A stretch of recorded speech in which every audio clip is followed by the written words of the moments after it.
ഇന്നത്തെ ക്ലാസ്സിൽ നമ്മൾ ഡിസ്കസ് ചെയ്യാൻ പോകുന്നത് product mix. A product mix is the total list of product which a firm offers to its buyers. അതായത് ഒരു ബയേഴ്സിന് ഏതൊക്കെ പ്രൊഡക്ട്സ് ആണ് ഒരു ഫേം കൊടുക്കുന്നതെന്നുള്ള കംപ്ലീറ്റ് ആയിട്ടുള്ള ഒരു ടോട്ടൽ ലിസ്റ്റിനെയാണ് പ്രൊഡക്റ്റ് മിക്സ് എന്ന് പറയുന്നത്. It's the complete set of all product offered for sale by the firm. ഒരു ഫേം സെയിൽ ചെയ്യാനുള്ള പ്രൊഡക്റ്റിൻ്റെ കംപ്ലീറ്റ് ലിസ്റ്റാണ് ഇത്. ഇനി അതിൻ്റെ കോമ്പണൻസ് ഏതൊക്കെയാണെന്ന് നോക്കാം. First one, width or breadth of the product mix refers to the number of different product line.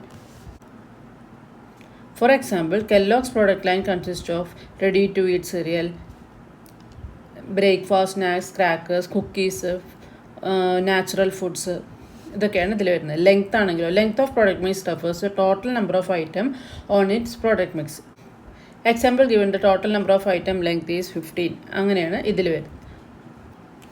Depth of the product mix means the average number of product item within each product line. For example, continuing the Godrej company example, the depth average is 3. Consistency. Product mix consistency is a close relationship between different product line. For more product variation means less product consistency.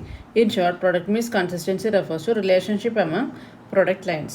Next one, product life cycle ആണ്. ഇതും important ആയിട്ടുള്ളതാണ്. Product life cycle എസ് ഐ ക്വസ്റ്റിനൊക്കെ ആയിട്ട് വരാൻ chance ഉണ്ട്.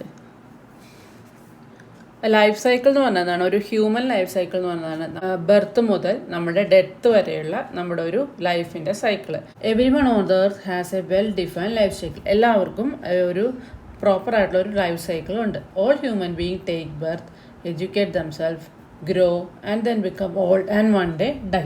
നമ്മുടെ ബർത്ത് മുതൽ ഡെത്ത് വരെയുള്ള ഒരു സൈക്കിൾ ഓഫ് ലൈഫിനെയാണ് ലൈഫ് സൈക്കിൾ എന്ന് പറയുന്നത്. അതേപോലെ തന്നെ ഒരു പ്രൊഡക്റ്റിനും ഉണ്ടെന്നാണ് ഇവിടെ പറയുന്നത്. The same way every product has a life cycle. The journey of a product from its birth to death as visualise as a product life cycle. പ്രൊഡക്റ്റിൻ്റെ ജേർണിയെ ഡിഫൈൻ ചെയ്യുന്നതാണ് പ്രൊഡക്റ്റ് ലൈഫ് സൈക്കിളിൽ. മീനിങ് ആൻഡ് ഡെഫിനേഷൻ എന്തൊക്കെയാണെന്ന് നോക്കാം. Products life begin with the market introduction, then goes through the period during which the market grows rapidly. Eventually it reaches maturity and stands saturated. Afterwards, its market decline and finally its life come to an end. Thus, a product passes through different stages. The stages through which the product passes are collectively known as product life cycle. Product life cycle stages എന്തൊക്കെയാണെന്ന് നോക്കാം. അത് എന്താണ് product life cycle എന്നും അതിൻ്റെ stages എന്നും വരാൻ സാധ്യതയുണ്ട്. A product life cycle is divided into 4 stages. ഏതൊക്കെയാണ്? Introduction, growth, maturity and decline. Introduction stage എന്താണ്? This is a first stage in the life of a product. After testing a product enter into introduction stage and the product will then become available in the market. അതായത് ഒരു മാർക്കറ്റിലേക്ക് product introduce ചെയ്യുന്ന ആ ഒരു സ്റ്റേജാണ് introduction stage. ഒരു പ്രൊഡക്റ്റിനെ നമ്മൾ മാർക്കറ്റിലേക്ക് ഇറക്കുക. During this stage, the sales are low. There are 2 reasons of slow sales. First, the customers are unaware about the product. Second, they are cautious to buy something new. അത് starting ആ ഒരു product പുതിയ product launch ചെയ്യുന്ന സമയത്ത് അത് success ആവണമെന്നില്ല. കാരണം ഒന്നാമത് ആളുകൾക്ക് അതിനെക്കുറിച്ച് നല്ല അറിവുണ്ടാവില്ല, ഡീറ്റെയിൽ ആയിട്ട് അറിയാത്തതും. അതുമല്ല ഒരു പുതിയ പ്രൊഡക്റ്റ് ആകുമ്പോൾ നമുക്കത് വാങ്ങിക്കാനൊരു പേടിയുണ്ടാവും. ഇതിപ്പോൾ ഒരു പുതിയ സോപ്പ് ഇൻട്രൊഡ്യൂസ് ചെയ്താൽ തന്നെ അത് വാങ്ങിക്കണോ, അത് നമ്മൾ ഉപയോഗിച്ചുകൊണ്ടിരിക്കുന്ന പോരെ, അല്ലെങ്കിൽ അതിൽ എന്തെങ്കിലും കെമിക്കൽസ് ഉണ്ടാവുമോ, അല്ലെങ്കിൽ നമുക്ക് സ്കിന്നിന് ചേരുമോ, അങ്ങനെ പല കൺഫ്യൂഷൻസും ഉണ്ടാവും. ആ ഒരു സ്റ്റേജിൽ നാച്ചുറലായിട്ട് പ്രോഫിറ്റ് ആണെങ്കിലും എല്ലാം അതിനെ ബാധിക്കും. ഇനി ഗ്രോത്ത് സ്റ്റേജ് എന്ന് പറഞ്ഞാൽ എന്താണ്? During the growth stage more customers begin to buy the product. അങ്ങനെ കുറച്ച് നാൾ അഡ്വർടൈസിങ് കൊടുത്ത് അല്ലെങ്കിൽ ആ പ്രൊഡക്റ്റ് മാർക്കറ്റിലേക്ക് ഇറങ്ങി കുറച്ച് കഴിയുമ്പോഴേക്കും ആളുകൾക്ക് അത് വാങ്ങിക്കാനുള്ള ഒരു താല്പര്യം വരും. ആ സമയത്തും കസ്റ്റമേഴ്സ് വാങ്ങാൻ തുടങ്ങും.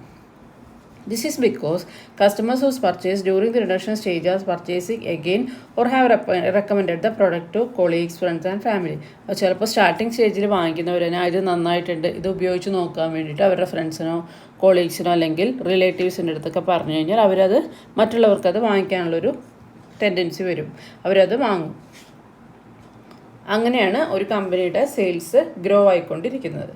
അപ്പോൾ ആ ലോസിൽ നിന്നും പതുക്കെ പ്രോഫിറ്റിലേക്ക്, ലാഭത്തിലേക്ക് അത് വരുന്നു. Next one, maturity. This stage has a longest duration. In this maturity stage, the demand for the product reaches a saturation point. Competition becomes severe. അതായത് ഒരു പ്രൊഡക്റ്റ് കുറേ നാളുകൾ ഇങ്ങനെ മാർക്കറ്റിൽ ഇങ്ങനെ സുലഭമായിക്കൊണ്ടിരിക്കുമ്പോൾ പെട്ടെന്നായിരിക്കും വേറൊരു അതിനെക്കാട്ടും കുറച്ചും കൂടി ഫീച്ചേഴ്സ് ഉള്ളൊരു പ്രൊഡക്റ്റ് ഇറങ്ങുക. അപ്പോൾ സ്വാഭാവികമായിട്ടും മറ്റേ പ്രൊഡക്റ്റിൻ്റെ അത് ഡിമാൻഡ് കുറയും. The number of buyers will continue to grow but slowly. In this initial period of stage, profit increases and reach its maximum. Later on, the profit will start falling. അപ്പോൾ നമ്മൾ ഇതിന് മുന്നത്തെ ഗ്രോത്ത് കഴിഞ്ഞ് ഇങ്ങനെ വന്നുകൊണ്ട് maturity level എത്തുമ്പോഴേക്കും നല്ല growth ആവും, നല്ല പ്രോഫിറ്റ് ആവും. പിന്നീട് അത് പതുക്കെ വേറൊരു പ്രൊഡക്റ്റിൻ്റെ ഇത് ഇൻട്രൊഡക്ഷൻ മൂലമോ അല്ലെങ്കിൽ ഇത് കുറേ ഉപയോഗിച്ച് മടുത്തിട്ടോ അതൊക്കെ പതുക്കെ അത് സ്ലോ ആയിട്ട് വരുന്നു. അതിപ്പോൾ നമുക്ക് പണ്ട് നമ്മൾ ടേപ്പ് റെക്കോർഡറായിരുന്നു കൂടുതൽ യൂസ് ചെയ്യുന്നത്. ഇപ്പോൾ അതിൻ്റെ ഉപയോഗമൊക്കെ നമുക്ക് കുറഞ്ഞു. ഇപ്പം എല്ലാം നമുക്ക് ടി വിയിലാണെങ്കിലും അല്ലെങ്കിൽ അതിനുള്ള മ്യൂസിക് സിസ്റ്റംസൊക്കെ ഉള്ളത് കാരണം നമ്മൾ ഇതിൻ്റെ ടേപ്പ് റെക്കോർഡറിൻ്റെ ഉപയോഗം അല്ലെങ്കിൽ കാസറ്റ് ഉപയോഗമൊക്കെ നമുക്കിപ്പോൾ ഉപയോഗിക്കുന്നില്ല. Next one, decline. At the stage sale began to fall. ഈ ഒരു സ്റ്റേജ് ആകുമ്പോൾ ലാസ്റ്റ് സ്റ്റേജാണ്. മനുഷ്യൻ്റെ ഡെത്തിൻ്റെ ആ സ്റ്റേജ് പറയുന്ന പോലെ തന്നെ ഒരു പ്രൊഡക്റ്റിൻ്റെയും ഏകദേശം ഒരു അവസാന ഘട്ടത്തിലേക്കാണ് ഈ ഡിക്ലൈൻ സ്റ്റേജിൽ വരുന്നത്. അതിൻ്റെ സെയിൽസ് പതുക്കെ നന്നായി കുറയുന്നു. There may be a little or no profit, ചെറിയൊരു പ്രോഫിറ്റ് അല്ലെങ്കിൽ തീരെ പ്രോഫിറ്റ് ഇല്ലാത്ത അവസ്ഥ. The production cost and inventory cost become larger. ഒരു സാധനം പ്രൊഡ്യൂസ് ചെയ്യാനുള്ളതും അതായത് പ്രോഫിറ്റ് വരുന്നതനുസരിച്ചിട്ടല്ലേ നമുക്ക് പ്രൊഡക്ഷൻ കോസ്റ്റും ഇതെല്ലാം മീറ്റ് ചെയ്യാൻ പറ്റുള്ളൂ. അതൊക്കെ നമുക്ക് കൂടുന്നു, ഇൻക്രീസ് ആവുന്നതൊക്കെ ഇതിന് കാരണമാവുന്നു. At the stage the competition become severe. Customers go for newer and better product due to technological development, change in taste etcetera. കസ്റ്റമേഴ്സിൻ്റെ ടേസ്റ്റ് അവരുടെ പ്രിഫറൻസ് ഒക്കെ എന്നും മാറിക്കൊണ്ടേയിരിക്കുന്നു. അപ്പോൾ പുതിയ പ്രൊഡക്റ്റ് കാണുമ്പോൾ അല്ലെങ്കിൽ പുതിയ ടെക്നോളജീസ് അവർക്ക് അഡാപ്റ്റ് ചെയ്യാനുള്ള ഒരു താല്പര്യം വരുമ്പോൾ സ്വാഭാവികമായിട്ടും ഈ പഴയ പ്രൊഡക്റ്റിൻ്റെ ഡിമാൻഡ് കുറഞ്ഞുകൊണ്ടിരിക്കുന്നു. Next one, marketing strategies in different stages. അതിപ്പോൾ നമ്മൾ 4 സ്റ്റേജ് ഏതൊക്കെയാണ് പഠിച്ചു. ഇനി ഓരോ സ്റ്റേജിലും എന്തൊക്കെ സ്ട്രാറ്റജീസാണ് അവർ ഫോളോ ചെയ്യുന്നതെന്ന് നോക്കാം. ഫസ്റ്റ് സ്റ്റേജ് ആയിട്ടുള്ള ഇൻട്രൊഡക്ഷൻ സ്റ്റേജിൽ എന്തൊക്കെയാണ് ചെയ്യുക? Product strategy. During the introduction stage the management can adopt the following strategies to regard to product. Basic product offering, quality, product trial, attractive packaging. അത് ബേസിക് പ്രൊഡക്റ്റ് ഓഫറിങ്ങിൽ വരുന്ന നമ്മൾ ഇൻട്രൊഡക്ഷൻ സ്റ്റേജാണ്. അതുകൊണ്ട് തന്നെ ഒരു പ്രൊഡക്റ്റ് അവർ ഇൻട്രൊഡ്യൂസ് ചെയ്യുകയാണ്. അപ്പോൾ അവർ ബേസിക് ആയിട്ടുള്ള ആദ്യം അതിൻ്റെ ബേസിക് ആയിട്ടുള്ള ഒരു വേർഷനായിരിക്കും അവർ പ്രൊഡ്യൂസ് ചെയ്യുക. Quality, more important should be given to quality. അത് നല്ല ക്വാളിറ്റി പ്രൊഡക്റ്റ്, അതായത് മാർക്കറ്റിൽ അവർക്ക് പിടിച്ചു നിൽക്കണമെങ്കിൽ സ്റ്റാർട്ടിങ് തന്നെ ഒരു നല്ല ക്വാളിറ്റി അവർക്ക് വേണം. Product trial. Product must be provided four trial basis. അതായത് ഇപ്പോൾ ഷാമ്പു ആണെങ്കിലും ചെറിയൊരു പാക്കറ്റായിട്ട് കൊടുക്കുക, അല്ലെങ്കിൽ എവിടെയെങ്കിലും നമുക്ക് അഡ്വർടൈസ്മെൻറ്റിൻ്റെ ഭാഗമായിട്ട് ഫ്രീ ആയിട്ട് ഗിഫ്റ്റ് കൊടുക്കുക. അങ്ങനെയൊക്കെ ആകുമ്പോൾ ആ ഒരു പ്രൊഡക്റ്റ് നമുക്കിപ്പോൾ ആളുകളിലേക്ക് എത്തുകയും അവരത് യൂസ് ചെയ്ത് ഇഷ്ടമാണെങ്കിൽ തീർച്ചയായിട്ടും അവർ വാങ്ങുകയും ചെയ്യും. ഇപ്പോൾ നമുക്ക് ചിലപ്പോൾ ചില ഷാമ്പു വാങ്ങിക്കുമ്പോൾ ഒരു ചെറിയൊരു സോപ്പ് ഫ്രീയോ അങ്ങനെ എന്തെങ്കിലും ആകുമ്പോൾ അതൊരു പുതിയ പ്രൊഡക്റ്റ് ആയിരിക്കും. അങ്ങനെ പല മാർക്കറ്റിംഗ് സ്ട്രാറ്റജീസും പല കമ്പനീസും അവർ അഡോപ്റ്റ് ചെയ്യുന്നുണ്ട്. Attractive packaging. Packaging of the product should be attractive so that new customers can be attracted. ഒരു പ്രൊഡക്റ്റ് നല്ല കാണാൻ ഭംഗിയുള്ളതാണെങ്കിൽ നമുക്കത് വാങ്ങിക്കാനുള്ളൊരു ടെൻഡൻസി വരും. ഇനി അടുത്ത pricing strategy. Rapid skimming strategy. This strategy of fixing a high price with the high promotional expenses. Promotional expenses കൂടുതലായിരിക്കും, പ്രൈസും കൂടുതലാക്കിയിട്ടാണ് അവർ ചെയ്യുന്നത്. This is done to earn more profit, develop the brand image and convince the buyers about the superior feature of the product through high promotional effect. നന്നായി അവർ promotion ചെയ്തിട്ട് നല്ല പ്രൈസും ഇട്ട് കഴിഞ്ഞാൽ അവർക്ക് വേഗത്തിൽ അവർക്ക് പെട്ടെന്ന് പ്രോഫിറ്റ് ഉണ്ടാക്കാൻ സാധിക്കും. ആ ഒരു സ്ട്രാറ്റജിയാണ് ഇവിടെ ഫോളോ ചെയ്യുന്നത്. അടുത്ത slow skimming strategy. The strategy the price of the product is kept up the higher level but the promotional expenses are low. Price high ലെവലായിരിക്കും, എന്നാൽ അവർ പ്രൊമോഷന് വേണ്ടിയിട്ടുള്ള അവർ ചിലവാക്കുന്ന എക്സ്പെൻസസ് കുറവായിരിക്കും. This is done to earn more profit by keeping the marketing expenses at lower level. ഇപ്പോൾ promotion കുറയുന്നതോടുകൂടി തന്നെ മാർക്കറ്റിംഗ് അവരുടെ എക്സ്പെൻസസ്, അത് ചിലവുകൾ കുറയുകയും അവർക്ക് ആ പ്രോഫിറ്റ് കൂടുതൽ ഉണ്ടാക്കാനും സാധിക്കുന്നു. Rapid penetration strategy. ഇതിലെങ്ങനെയാണ്? ലോ പ്രൈസും ഹൈ പ്രൊമോഷണൽ എക്സ്പെൻസസും ആയിരിക്കും. സാധനങ്ങളുടെ പ്രൈസ് കുറവായിരിക്കും, എന്നാൽ അവർ പ്രൊമോഷണൽ എക്സ്പെൻസസ് കൂടുതലായിരിക്കും. അത് നല്ല കോമ്പറ്റീഷനൊക്കെ ഉള്ളതാണ്. നമ്മൾ ഇൻട്രൊഡ്യൂസ് ചെയ്യുന്ന ഒരു പ്രൊഡക്റ്റിന്, സിമിലർ ആയിട്ടുള്ള പ്രൊഡക്റ്റിന് നല്ല കോമ്പറ്റീഷൻ ഉണ്ട്, നല്ല സെയിലുണ്ട്.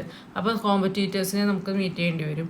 ആ സമയത്ത് പ്രൈസ് കുറച്ച് കൊടുത്താൽ ആളുകൾ അത് വാങ്ങിക്കാനുള്ള ഒരു ടെൻഡൻസി വരും. Next, low penetration strategy. ഇതിലാണെങ്കിൽ ലോ പ്രൈസും ആയിരിക്കും, പ്രൊമോഷണൽ എക്സ്പെൻസസും ലോ ആയിരിക്കും. ഇനി അടുത്തത് distribution strategy. Selective distribution. During the introduction stage, it is desirable to distribute the product only through selected dealers in each area. അതായത് നമ്മൾ ഡിസ്ട്രിബ്യൂട്ട് ചെയ്യുക പറഞ്ഞാൽ ഒരു പ്രൊഡക്റ്റ് ഇൻട്രൊഡ്യൂസ് ചെയ്തതിനു ശേഷം നമുക്ക് കസ്റ്റമേഴ്സിലേക്ക് എത്തിക്കണം. അതിന് പല ഡിസ്ട്രിബ്യൂഷൻ ഏജൻറ്റ്സ് ഉണ്ടാവും, അല്ലെങ്കിൽ ഓരോ സൂപ്പർ മാർക്കറ്റ് അല്ലെങ്കിൽ കടകളിലേക്ക് ആദ്യം, അല്ലെങ്കിൽ ഡീലേഴ്സിലേക്ക് ആദ്യം അവർ എത്തിക്കുന്നു. Strengthening channel. The management has to strengthen or expand channel as supply chain relationship to gain sufficient product distribution. Various attractive schemes should be offered to dealers. അതായത് ഡീലേഴ്സിന് നല്ല പ്രോഫിറ്റ് മാർജിനോ അല്ലെങ്കിൽ അതിൻ്റെ കമ്മീഷനൊക്കെ കൊടുക്കുകയാണെങ്കിൽ അവർക്ക് കൂടുതലായിട്ട് വിറ്റഴിക്കാനായിട്ട് സാധിക്കുന്നു. Promotion strategy. During introduction stage the following promotion strategies adopted. Heavy advertisement, നല്ല രീതിക്കുള്ള അഡ്വർടൈസ്മെൻറ്റ് കൊടുക്കുക. ഒരു പ്രൊഡക്റ്റിനെ കുറിച്ചിട്ട് ഒരു കൺസ്യൂമേഴ്സിന് നല്ല രീതിയിലൊരു അവയർനെസ് ക്രിയേറ്റ് ചെയ്യുക, അതാണ് അവിടെ ചെയ്യുന്നത്. Introductory promotion. This is intended to convince potential resellers അല്ലെങ്കിൽ traders, distributor to stock the product. Sale promotion. To promote sale, techniques such as trade discount, samples and free gifts may be used. നേരത്തെ പറഞ്ഞ പോലെ തന്നെ ഒരു സാമ്പിളായിട്ടുള്ള, ഇപ്പോൾ നമ്മൾ ഒരു ഹോട്ടലിലൊക്കെ room എടുത്തു കഴിഞ്ഞാൽ അവിടെ നമുക്ക് ചെറിയ ചില പാക്കറ്റുകൾ കിട്ടും. ആ ചിലപ്പോൾ കമ്പനിയുടെ പേര് എഴുതിയായിരിക്കും, ഒരു ഷാമ്പു ആണെങ്കിലും അല്ലെങ്കിൽ ഒരു സോപ്പാണെങ്കിലും. അപ്പം നമുക്കത് യൂസ് ചെയ്ത് കഴിഞ്ഞാൽ ചിലപ്പോൾ നല്ലതാണ് തോന്നിയാൽ നമുക്കത് വാങ്ങിക്കാൻ പറ്റും. അങ്ങനെ ഫ്രീ ആയിട്ട് അവർ സാധനങ്ങൾ കൊടുക്കുക, സാമ്പിൾസ് കൊടുക്കുക, അല്ലെങ്കിൽ നല്ല രീതിക്കുള്ള ഒരു ഡിസ്കൗണ്ട് കൊടുക്കുക. ഇതൊക്കെയാണ് സെയിൽസ് പ്രൊമോഷനിൽ വരുന്നത്.